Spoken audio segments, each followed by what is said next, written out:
Hello and welcome back to Beauty Bee. Today we have the second installment of my Following the Directions series. That's a series on this channel where we recreate the looks suggested by the manufacturer on packaging. For this episode, we are again using a Wet n Wild quad. This time it is the Sweet as Candy quad compared to what we used last time, which is Walking on Eggshells. This quad, though it retains sort of this pink and brown color scheme, is quite a bit darker and quite a bit cooler. So now, very similar to the Walking on Eggshells quad, this has a little diagram on the back that lays out the look that Wet n Wild suggests. So just like the other quad, I have destroyed the packaging. I think this is on Wet n Wild. I see these over on the pan porn subreddit, and they're always broken. So just like last time, the look we're going to be making is this pink shade all over the lid, this dark shimmering brown in the crease, this honestly basically the same color but matte brown as a transition shade, and this white under the brow. I have low expectations for this look, but we'll see how it goes. Uh, I don't know if I mentioned this last time, but I have already put on the Wet n Wild eyeshadow primer. That's just the one I use every day. Additionally, I am actually wearing this pink as sort of a glowy blush highlight combo. So let's get started. Again, I have this EcoTools brush duo. This one has a soft blender brush on one side and a smudger brush on the other side. This has a liner that I will not be using and a just sort of a lid brush, a packer brush. We're going to start with the fluffy crease brush. Get a very little bit of this and put that in the crease. Or actually, sorry, just above the crease is a transition shade. I'm trying to be very light with that because I feel like this could get very dramatic very quickly. And I actually have things to do today. Don't want to look completely ridiculous. So we've got that. Put a nice little shadow on. Now we're going to use the shimmering crease shade with this smudger side. I chose to use the smudger side rather than, again, this blending side because I feel like maybe I can get this a little bit darker so there's more of a contrast between the two colors. Because I'll give you a swatch in a second, but they're really very close. I don't think it was the best use of half the palette to have nearly identical shades and slightly different formulas.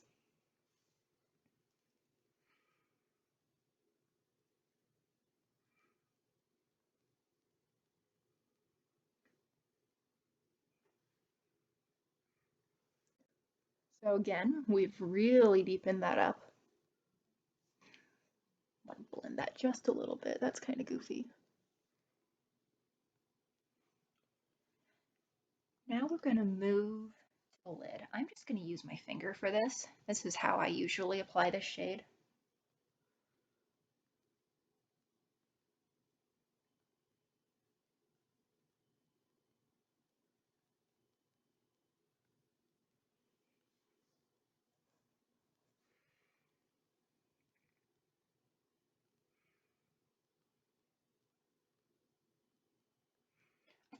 noting that though I've been tapping off, except for the transition shade, I haven't been experiencing much fallout when I do tap off. It's just a habit at this point, and one that I don't feel any great need to break. Finally, we'll be using the white right under the brow bone.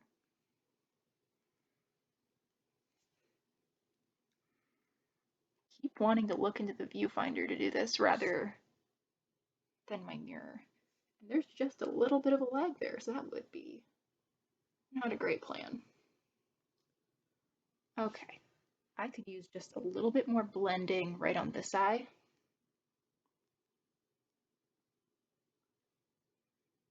And just to even it out, we'll do the other one too.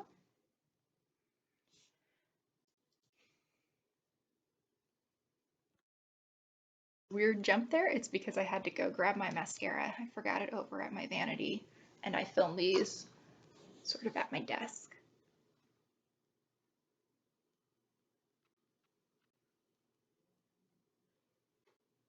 Kind of for the sake of keeping things consistent and sort of because it's the only mascara I have, we'll be using this Milk Kush mascara for quite a while, I think.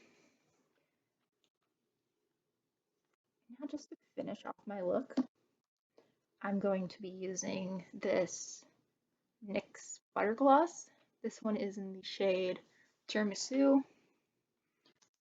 It's sort of a nudie soft pink on me. I don't know anything very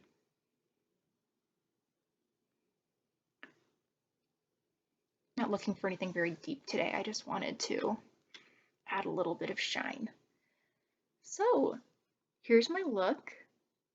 I will give a check-in later today, and probably the thumbnail that you will have seen when you clicked on this video is from that check-in. So I'll see you later. So it's been about 5 hours since we last talked, and I think my makeup has been holding up pretty well. Hopefully that was good. That felt really weird to do. There are certain elements of this look that I really like. I think the pink all over the lid is really cute. I like the white brow bone highlight. It has a nice shimmer to it, sheen to it.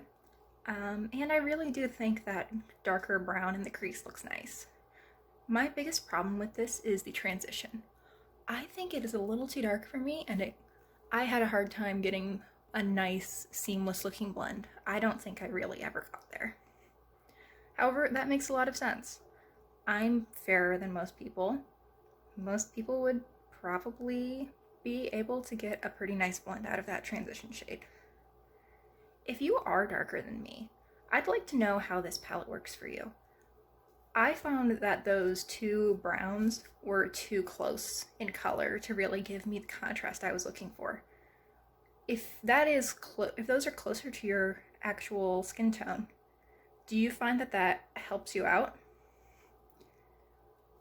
While I don't think I'll be creating this exact look again, I do think that it has helped me think about how I could use this in other ways in the future.